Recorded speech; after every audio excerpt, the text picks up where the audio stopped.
उपासक अपने गुरु प्रदत्त इष्ट मंत्र, इष्ट नाम, इष्ट रूप, इष्ट धाम, इष्ट प्रेमी, इतना ही मन दौड़ाने का स्थान है हमारा। इसके अलावा अन्य सब निषेध है। जहां हमारा मन परम सुख में डूबेगा वो यही स्थान है। गुरु प्रदत्त इसलिए कि उपासना सिद्ध तभी होती है जो सांगोपांग होती है। सांगोपांग कहते हैं गुरु प्रदत्त नाम, गुरु प्रदत्त मंत्र, गुरु प्रदत्त कंत अर्थात इष्ट और गुरु प्रदत्त ग्रंथ अर्थात आचार्य वाणी।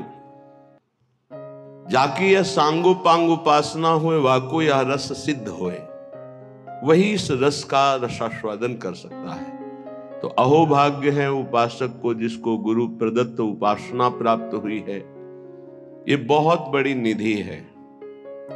अगर उपासक उपास्य देव का भरोसा हृदय में रख ले, फिर सारी जिम्मेवारी आराध्य देव उसकी ले लेते। योगक्षेमम वहाम्यहम्, निश्चिंत हो जाता है उपासक। न लोक की चिंता, न परलोक की चिंता। बड़े से बड़े भय के अवसर पर भी हृदय में एक अद्भुत शीतलता, एक अद्भुत आनंद की उपस्थिति रहती है, क्योंकि आराध्य देव उसके हृदय में प्रकाशित हो गए हैं। जब तक कोई अन्य भरोसा, अन्य आश्रय है, तब तक उपास्य देव त्रिगुण माया का पर्दा लगाकर हृदय में ही छुपा छुपी का खेल खेलते रहते हैं। श्रीपाद प्रबोधानंद जी महाराज कह रहे हैं, क्यों अन्य का आश्रय ले रहे हो? अन्य में आपका शरीर भी है, आपका अंतःकरण भी है, आपका स्वभाव भी है, आपका शारीरिक संबंध भी है, आपका इंद्रियों से भोगों का संबंध भी है। ये सब अन्य के अंतर्गत आता है। अनन्य में एक ही बात केवल होती है, आराध्य देव बस, कुछ और नहीं। मेरे तो गिरधर गोपाल दूसरो न कोई, ये केवल अनन्यता का स्वरूप है। श्रीपाद बहुत करुणा करके कई श्लोकों में इस शब्द का प्रयोग किया है। कह रहे हैं, मरिष्यसि कदा सखे त्वमिति किम विजानासि किं शिशोः श्रुत तरुणस्य वा न खलु मृत्युराकस्मिकः तदद्य निरवद्य धीर वपुरिन्द्रियासक्ति को न किंचन विचार द्रुतमुपैः वृंदावनम। हे सखे, मरिष्यसि कदा, तुम्हें पता है तुम्हारा शरीर कब छूट जाएगा? किस दिन तुम्हारी मृत्यु होगी तुम्हें पता है? क्या तू ऐसा जानता है कि तेरी वृद्धावस्था में ही मृत्यु होगी? तो गलत तेरी सोच है। शिशो हो, शिशु अवस्था में भी हो सकती है। सुतरुणस्य, सुंदर जवानी में भी मृत्यु हो सकती है। खलु मृत्यु राकस्मिक कहा, अकस्मातिक, कभी भी किसी भी समय किसी अवस्था में हो सकती है। तदद्य निरवद्य धीर वपुर इंद्रिया शक्ति को। इसलिए मेरी बात मान लो, यदि अपनी इंद्रियों को तुम रोक पाओ और मन को नाम में लगा दो प्रिया प्रीतम के, तो ये जीवन तुम्हारा सार्थक हो जाएगा, धन्य हो जाएगा। नहीं, अच्छे अच्छे मृत्यु का अवसर आने पर भयभीत हो जाते हैं। ध्यान रखना, मृत्यु ऐसा भयावह नाम है जो सबके होश उड़ा देती है, पर जिनके होश श्री जी के चरणों में समर्पित है वो मृत्यु के होश उड़ा देते हैं। मृत्यु भय प्रदान करती है। वो ऐसी अभय अवस्था में होते हैं कि मृत्यु भी कुछ नहीं बिगाड़ सकती। जब ध्रुव जी परम पद में आरूढ़ होने के लिए चरण बढ़ाए भगवान का दिव्य विमान पार्षद, तो काल प्रकट हुआ और बोले, इस लोक की मर्यादा है, मैं स्पर्श करता हूं तभी कोई आगे जाता है। तो ध्रुव जी ने कहा, ठीक है, मैं स्पर्श करता हूं आपको, और काल के माथे पर पैर रखकर भगवान के दिव्य विमान पर पार्षदों ने हाथ पकड़कर ऐसे बैठाला। भक्त काल के माथे पर चरण रख करके चलता है, पर वो भक्त जो अनन्य है प्रिया प्रीतम, जो अनन्य है प्रभु का, प्रभु के सिवा किसी अन्य से आश विश्वास नहीं है।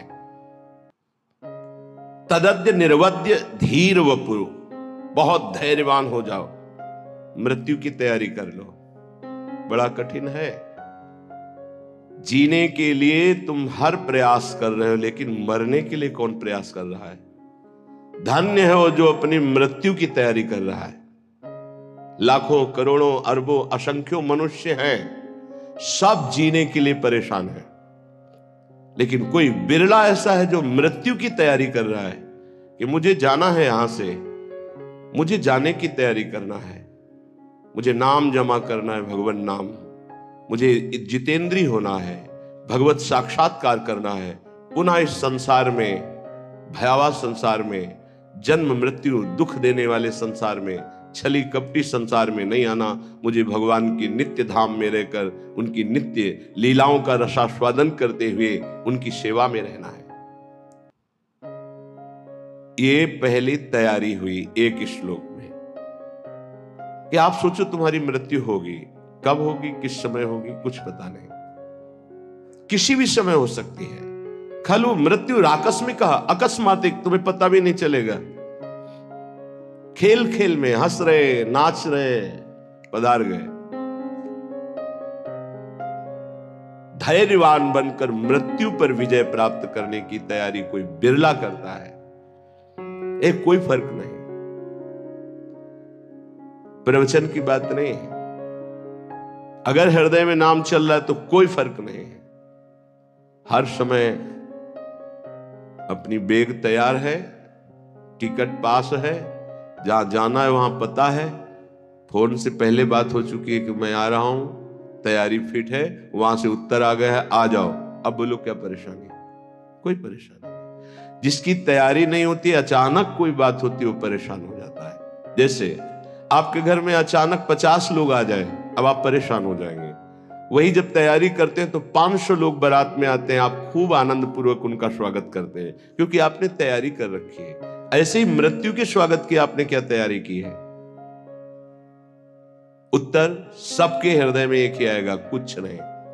तभी वो भयावह है, तभी वो महान दुख देने वाली है। यदि विवेकवान हो जाओ तो तुम मृत्यु की तैयारी कर लोगे। वो आखिरी तैयारी गुरु कृपा से होती है, और जिसने वो तैयारी कर ली वो निर्भय हो गया, निश्चिंत हो गया, निशोक हो गया। ये तैयारी हम क्यों नहीं कर पाते?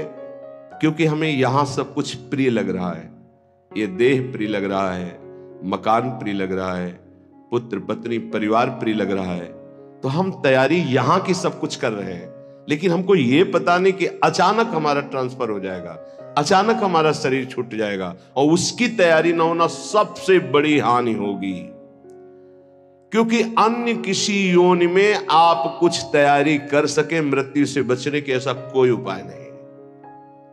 केवल मानव देह में ही आप तैयारी कर सकते हैं भगवत प्राप्ति की, अन्य किसी योनि में नहीं। और ये आपने यहां की तैयारी में ही सारा समय खत्म कर दिया। पुत्र को पढ़ाना, पुत्री का ब्याह, ये वो पूरा जीवन इसी में, और अंत तो गत्वा मोह मल से ग्रसित होकर पुनरपि जननम पुनरपि मरणम। ये आपकी मृत्यु के तैयारी में जो बाधक है, श्रीपाद आगे के श्लोक में कह रहे हैं, राज्यम निष्कंटकमपि परित्यज्य दिव्याश्च रामाः कामान सर्वानपि च विहितांस् तिक्त तिक्तान् विदन्तः हित्वा विद्याकुल धन जनाद्याभिमानं प्रविष्टा ये श्री वृंदा विपिन पुनर्निर्गमास्तान् नमामः। जब कोई मृत्यु की तैयारी की सोचता है तो सबसे पहले उसका वैभव उसके सामने बाधा पहुंचाता है।